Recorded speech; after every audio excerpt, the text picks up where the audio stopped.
Mes amis, le mieux que l'on puisse faire pour ceux qui souffrent, c'est d'être à côté d'eux, c'est de pénétrer en silence dans le cœur qui souffre pour souffrir avec lui.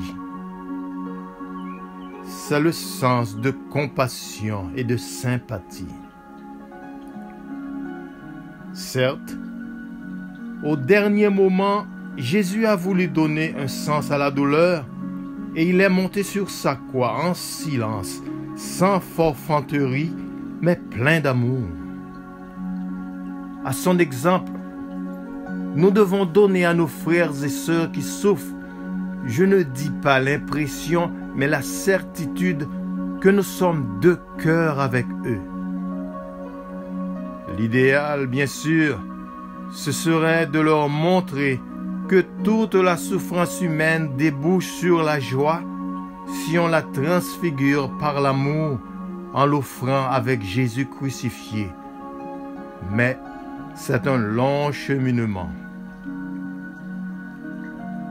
De mon côté, je crois beaucoup pour l'amour constaté chez certains malades, au rayonnement de la joie chez ceux qui souffrent avec le Christ. Des beaux parleurs. On peut toujours penser qu'il est facile d'être joyeux quand tout vous sourit.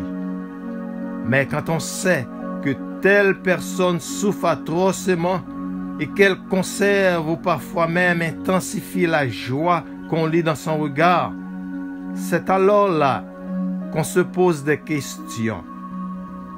Et c'est là qu'on découvre l'amour, le même amour qui est au cœur de Jésus-Christ. Lui qui est en agonie dans tous les êtres qui souffrent, dans le pécheur qui lutte, dans celui qui désespère. Alors c'est en eux que nous pouvons alléger l'agonie de Jésus. Tout ce que vous avez fait au plus petit de mes frères, c'est à moi que vous l'avez fait. N'est-ce pas une des joies de notre temps de constater que l'Église, notre Église est redevenue l'Église des pauvres, car en eux s'accomplit tout ce qui manque à la passion du Christ. En effet, cet instant de la mort de Jésus, l'intensité de cet acte d'amour qui sauve le monde, nous y avons directement accès à chaque messe à laquelle nous participons. Et ce n'est pas la imagination, mais l'effet du sacrement, réalité de foi.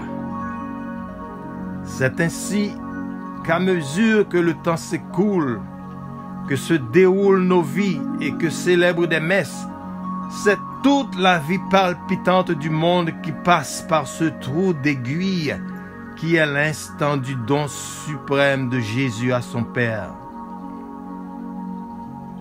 Notre pauvre souffrance personnelle, si humble, si méconnue, parfois acquiert ainsi une valeur infinie, car elle devient la souffrance même de Jésus consumé par l'amour infini de son cœur.